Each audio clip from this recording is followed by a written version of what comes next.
Bismillahirrahmanirrahim. Aujourd'hui, on va essayer de voir un soutien des leçons vues déjà. Alors, ce soutien-là va se baser sur les leçons visées sont le courant électrique continu, l'intensité de courant et la tension, puis la dernière chose à voir, c'est la résistance électrique. Alors, ce soutien-là nous permet d'approfondir la compréhension et de laisser ou bien de dissiper les ambiguïtés qui peuvent arriver. Alors avant ça, je vais commencer par un petit rappel. Donc le rappel que je vais ici voir là, c'est les sources courant électrique continu sont des dipôles qui nous donnent le courant électrique, comme les piles, le générateur, etc. Alors ce sont des générateurs ou des dipôles qui peuvent nous donner ou créer un courant électrique continu. Alors, dans ce cas-là, tous les dipôles qui portent sur leur borne la borne positive et la borne négative, dans ces cas-là, ils créent ou ils génèrent un courant électrique continu. Alors, le courant continu a un sens. Alors, il circule de la borne positive vers la borne négative de générateur dans le circuit électrique. Alors, on représente le sens du courant par une flèche sur le schéma du circuit électrique, voilà, d'une part, et d'autre part, l'intensité de courant est représentée par la lettre I, son unité légale est l'ampère, son symbole est la lettre A. On mesure l'intensité de courant, bien sûr, l'intensité de courant électrique avec un appareil appelé ampèremètre. Le symbole dans le symbole normalisé, c'est ce qu'on a représenté ici avec un cercle à l'intérieur, la lettre grand A. Et bien sûr, les bornes sont désignées par plus et moins, qui se branchent en série dans un circuit électrique. Il y a différents types d'ampèremètres numériques ou à aiguille. Alors, comment utiliser l'ampèremètre pour déterminer la valeur du courant mesuré par l'ampèremètre à aiguille? Alors, j'ai représenté ici l'écran d'un ampèremètre lorsqu'il fonctionne et l'aiguille a indiqué ici 50 divisions. On exploite la formule suivante, I est égal à N fois C sur N. Pour déterminer ici la valeur indiquée par cet ampèremètre, on calcule comme j'ai fait avant. Donc ici, je remplace N par 50 fois le calibre choisi ici, 10 milliampères, sur, alors, le nombre de gradations ici, qui peuvent exister, pardon, je vais mettre ici, pour faciliter les calculs, je vais mettre ici 100. Alors, sur 100, alors ça va vous donner, si je simplifie par 10, ça va vous donner exactement 5 milliampères. Voilà. Je passe maintenant à des exercices de soutien qui peuvent approfondir vos connaissances.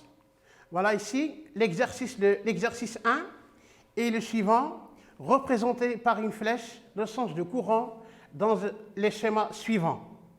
Vous avez le premier schéma où on introduit bien sûr une lampe, une diode comme vous avez vu et un générateur ou une pile qui donne un courant électrique puisqu'il porte ici une borne positive et une borne négative.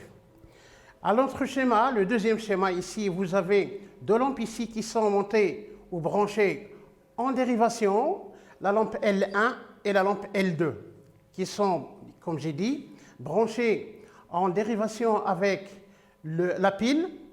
On va essayer d'ici, dans ce cas-là, dans ces deux schémas, de déterminer ou de représenter le sens courant dans ces cas-là. Je vais dessiner le schéma sur le tableau. Alors ici, j'efface ici, donc je vais représenter les deux schémas et je vais essayer de représenter le sens courant dans ces schémas afin qu'on puisse comprendre. Voilà le premier schéma et le suivant. Vous avez là, ici, la borne négative et la borne positive. Vous avez la lampe, bien sûr ici, voilà, la diode et je ferme le circuit. Donc ici, on ne peut pas représenter le sens courant que si ici, c'est le circuit est fermé. Donc le circuit est fermé. Comme j'ai dit dans le rappel, le courant quitte le générateur de pôle positif vers le pôle négatif. Mais il faut regarder une chose très importante ici. Si vous avez la diode, je vais l'écrire, si vous avez la diode ici et branchée dans le sens passant, dans ce cas-là, il laisse passer le courant. Sinon, donc, la lampe ne va pas s'allumer. Donc ici, je vais essayer de représenter le sens du courant. Alors, comme j'ai dit, je représente le sens de courant par une flèche allant de pôle positif. Il va circuler ici, je le représente sur le schéma par une flèche. Et j'indique ici la lettre A qui montre que le courant passe de pôle positif et va circuler là. Alors ici, puisque le sens de courant suit le sens de la flèche de la diode, dans ce cas-là, c'est un sens passant, donc le courant va circuler et la diode laisse passer le courant, ce qui mène à ce que la lampe va s'allumer. Alors voilà, je l'ai représenté avec une flèche et je mets I pour indiquer que l'intensité de courant circule dans ce circuit-là. Alors je vais représenter le deuxième schéma. Le deuxième schéma ici est le suivant. Alors, vous avez là la pile, bien sûr, toujours, il porte un pôle négatif et un pôle positif. Vous avez une lampe ici qui est placée ainsi, voilà, et l'autre qui va se brancher en dérivation avec la première.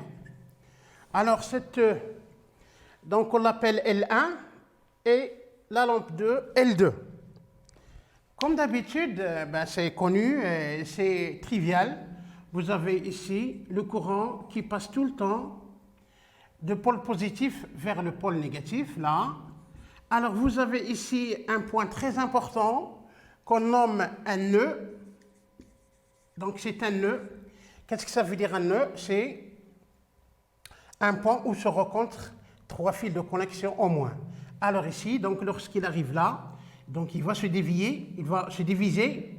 Alors, une partie de courant va passer par la lampe L1 et une autre, on va l'appeler I1, et une autre partie va passer là, donc I2, il va circuler de cette façon jusqu'à arriver au deuxième nœud, là, donc un autre nœud ici, puisque les lampes là sont branchées en dérivation, bien sûr on va voir les deux nœuds qui vont exister. Donc ils vont se rencontrer en ce point, ils vont diriger directement vers le pôle négatif. Voilà, j'ai représenté là le sens courant dans ces deux schémas. Alors pour la deuxième question, déterminer le schéma où le voltmètre est branché correctement parlant. Alors on sait tout le temps que pour mesurer la tension aux bornes d'un dipôle, il faut placer le voltmètre en dérivation. Alors, ici, dans le schéma 1, vous voyez que le voltmètre est placé en série avec la lampe, donc ce schéma a éliminé directement. On va voir les deux schémas qui restent. Vous voyez que là, ici, le voltmètre ici est branché en dérivation, ainsi qu'au troisième schéma. Mais on va voir, est-ce qu'il est bien branché ou non? On avait dit, dans la leçon précédente, que la borne positive de voltmètre va être liée directement, va être liée à la borne positive de la pile ou du générateur. Dans ces cas-là, on a eu ici la borne positive est liée à la borne négative de la pile. Dans ce cas-là, ce schéma à éliminer, il nous reste le deuxième schéma où le voltmètre est bien placé correctement parce que la borne positive de voltmètre est liée à la borne positive de générateur. Donc cette figure-là, c'est celle qui est correcte où le placement de voltmètre est tellement correct et juste. Je passe maintenant à l'exercice suivant.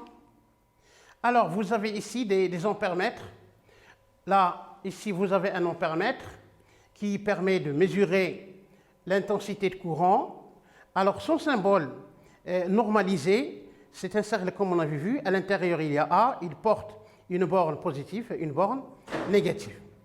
Alors ici, le voltmètre ici. Alors, ces appareils-là, pour les différencier, l'une porte la lettre A et l'autre porte la lettre V. Alors, son symbole, c'est bien sûr un cercle ici où il y a un V, la lettre V, une borne positive et une borne négative pour, bien sûr, suivre un bon branchement lorsqu'on veut mesurer soit l'intensité du courant, soit la tension. Ici, à ne pas oublier que la diode ici, vous avez un anneau ici qui montre la barrière. La barrière-là correspond à cet anneau-là qui est argenté, alors que cette flèche montre que la diode ici, le courant lui passe de cette borne vers la borne, ce qu'on appelle anode plus tard et cathode. Là, si le courant passe par là, il laisse passer le courant, c'est un sens passant. Mais si le courant, lui, vient de l'autre côté, donc c'est un sens bloqué, il ne laisse pas passer le courant. Je passe maintenant à autre chose pour voir mieux ceci. Donc, vous avez l'exercice 2. Alors, dans cet exercice-là, on va approfondir un peu les notions pour bien comprendre cette leçon d'une façon cohérente. On considère le circuit représenté dans le schéma suivant. Le schéma, il est là. Représenter le sens du courant dans le schéma. J'ai oublié, donc ici, il faut mettre un H ici. Le schéma, pardon, vous avez un H ici, CH, que j'ai oublié d'écrire là. Alors, la deuxième question, brancher l'ampèremètre. Alors, cet ampèremètre qu'on va brancher, on va l'appeler l'ampèremètre 1, qui va mesurer l'intensité de courant qui traverse la lampe L1. Dans B, on va essayer de brancher l'ampèremètre 2, qui va mesurer l'intensité qui circule dans la lampe L2. Et puis, la dernière question, une fois on a mesuré l'ampèremètre, l'écran de l'ampèremètre est le suivant, et le calibre choisissé est égal à 1A, c'est-à-dire 1 ampèremètre, calculer l'intensité de courant indiquée par l'ampèremètre selon l'écran à côté. Alors, je vais répondre à la première question tout d'abord. Ici, pour représenter le sens courant dans ce schéma, je vais le dessiner donc sur le tableau là pour bien approfondir les connaissances, comme j'ai dit, puisqu'on avait l'habitude de dessiner le schéma. Alors, vous avez ici le schéma suivant. Vous avez la lampe L1 et la lampe L2. Alors, ces lampes-là sont branchées en dérivation, puisque vous avez ici 2 nœuds et 2 boucles, au moins. Il y a un pôle positif et un pôle négatif. Alors, j'ai dit, pour représenter le sens courant, je le représente par une flèche. Alors, ici, sur le circuit, alors, lorsqu'il arrive le courant là, une partie va traverser, comme j'ai dit, la lampe L1, une autre partie là, et voilà, le sens courant est représenté sur ce schéma. La question suivante, il m'a demandé, j'ai placé l'ampèremètre à 1 qui mesure l'intensité. On sait que l'ampèremètre, tout le temps, ou toujours, il est branché en série avec, dans le circuit, dans la branche, on va déterminer l'intensité. Alors, pour mesurer l'intensité qui circule dans la lampe L1, l'ampèremètre va être placé en série avec la lampe L1. Bien sûr, de telle façon à ce que la borne positive de l'ampèremètre va être liée avec la borne positive de générateur, et la borne négative, il est ainsi. Voilà, on appelle ceci l'ampèremètre A1. Alors, pour mesurer l'intensité qui circule dans la lampe L2, bien sûr, l'ampèremètre va être placé en dérivation. N'oubliez pas les bornes-ci pour que la mesure ou pour que l'ampèremètre fonctionne comme il le faut. Alors, la dernière question, calculer l'intensité de courant indiquée par l'ampèremètre. Ici, vous avez l'écran gradué de 0 à 100. Alors, le nombre de gradations maximale, c'est 100. L'aiguille ici a indiqué 60. Pour calculer l'intensité indiquée ou mesurée, on n'a qu'à utiliser, donc j'écris calcul de l'intensité du courant mesuré par cet ampèremètre.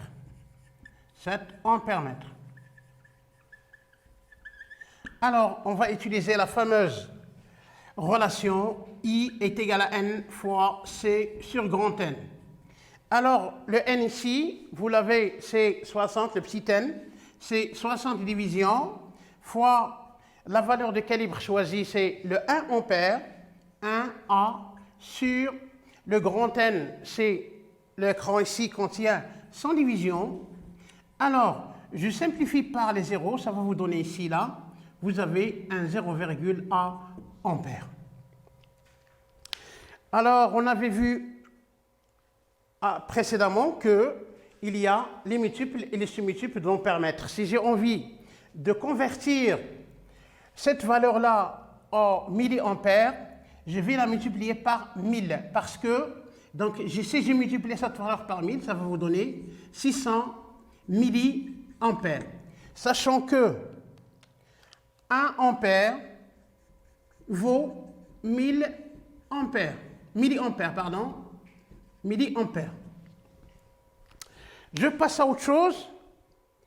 Alors, dans ces cas-là, il y a un exercice, un troisième exercice, sur lequel on va se baser sur la résistance ou le conducteur ohmique afin qu'on puisse déterminer sa valeur en se basant sur le code des couleurs. Voilà, comme vous voyez devant vous là, vous avez des questions à remplir là, il y a des vides à remplir. Bon, l'exercice 3 dit remplir le vide par les mots qui conviennent. Pour mesurer la résistance, on utilise, vous avez un vide là à remplir, on cherche un terme convenable pour asseoir une phrase physique correcte. L'unité légale de la résistance est, son symbole est. Vous avez des vides là à remplir. Je vais vous donner un laps de temps afin que vous puissiez réfléchir et fixer les idées. Bien, je vais essayer de faire la petite correction là. Si vous avez compris maintenant, alors j'ai dit dans le cours précédent que le conducteur ohmique est un dipôle non polarisé, c'est-à-dire les bornes sont les mêmes. Là où on le place, il ne va pas changer son fonctionnement de telle façon à ce que la résistance là où il est placé, donc il va fonctionner comme auparavant. Alors, ici, le conducteur ohmique est caractérisé par une grandeur physique appelée la résistance. La résistance est représentée par la lettre R. Alors, pour mesurer cette grandeur physique, on utilise bien sûr un instrument ou un appareil appelé ici ohmmètre.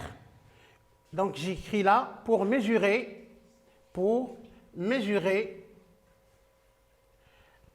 la valeur de la résistance,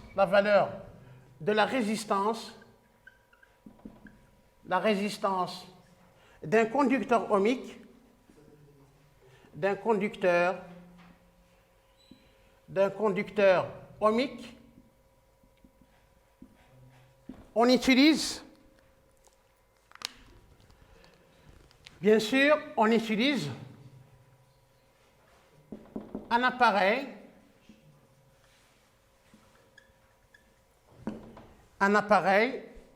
nommé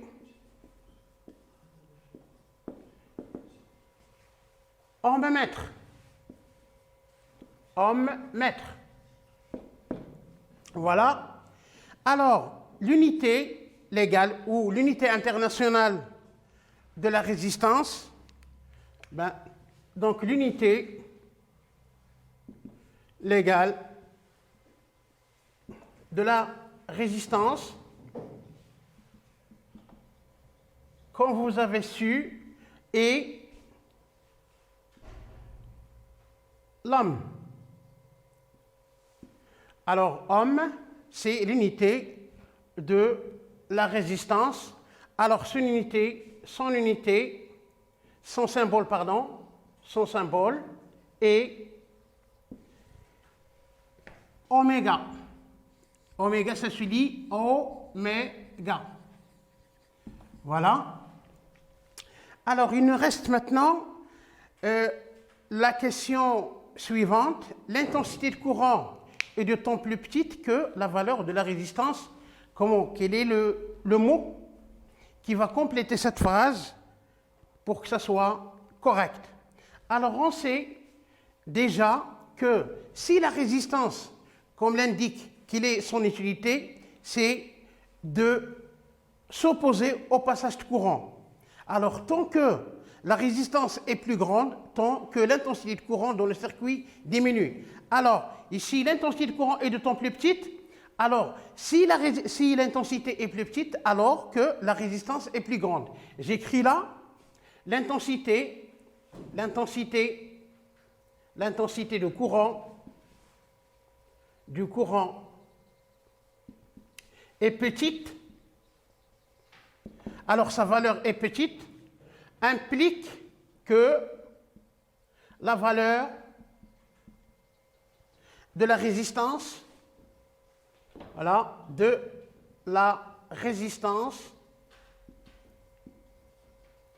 est plus grande. Voilà. Alors, pour cette question-là, ça reste comme ça, et la réponse est, c'est-à-dire lorsque l'intensité est plus petite, c'est-à-dire la résistance engagée ou introduite dans le circuit est plus grande, et vice-versa. Si la résistance est plus petite, l'intensité va augmenter, bien sûr. Alors, en se basant, ici, je vais voir la dernière question, en se basant sur le code des couleurs, déterminer la valeur de la résistance suivante. Vous avez une résistance là qui porte des anneaux des couleurs différentes.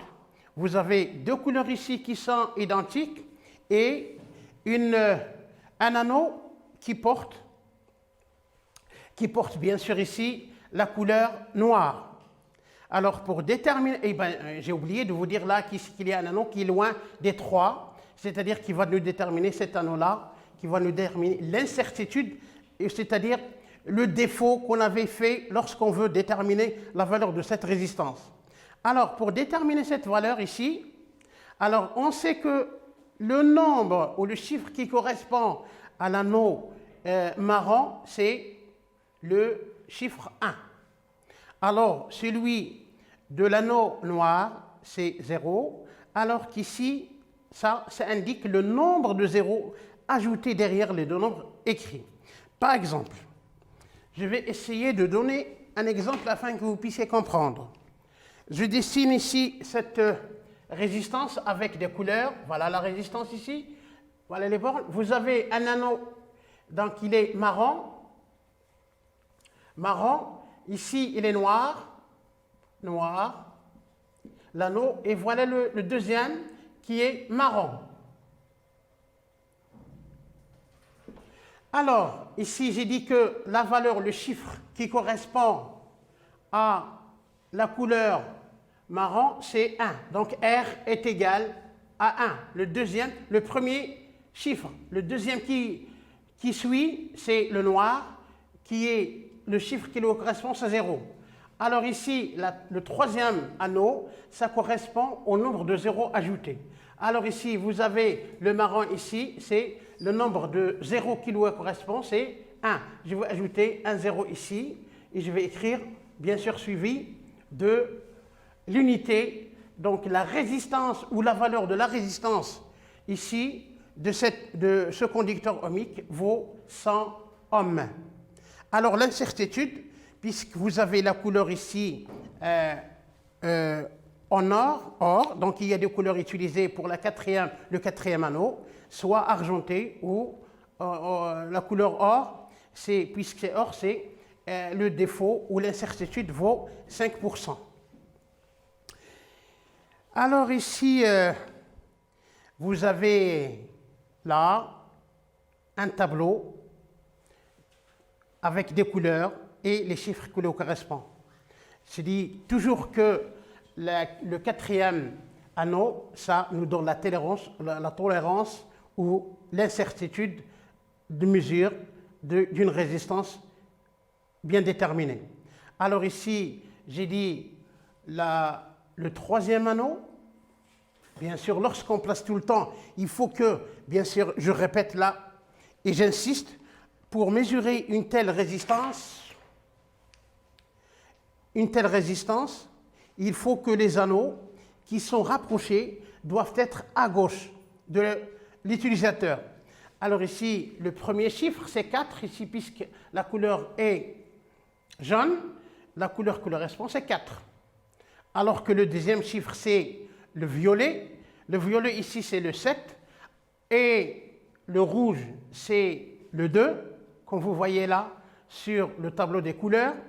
Donc, la valeur de cette résistance de conducteur ohmique utilisé, c'est 4700. Alors, si on va la convertir en kilo-ohms, on va diviser par 1000 et on va obtenir un chiffre de 4,7 kilo-ohms. Alors, maintenant, le défaut commis, c'est 5%, puisque l'anneau qui est loin, c'est en or. Merci de votre attention.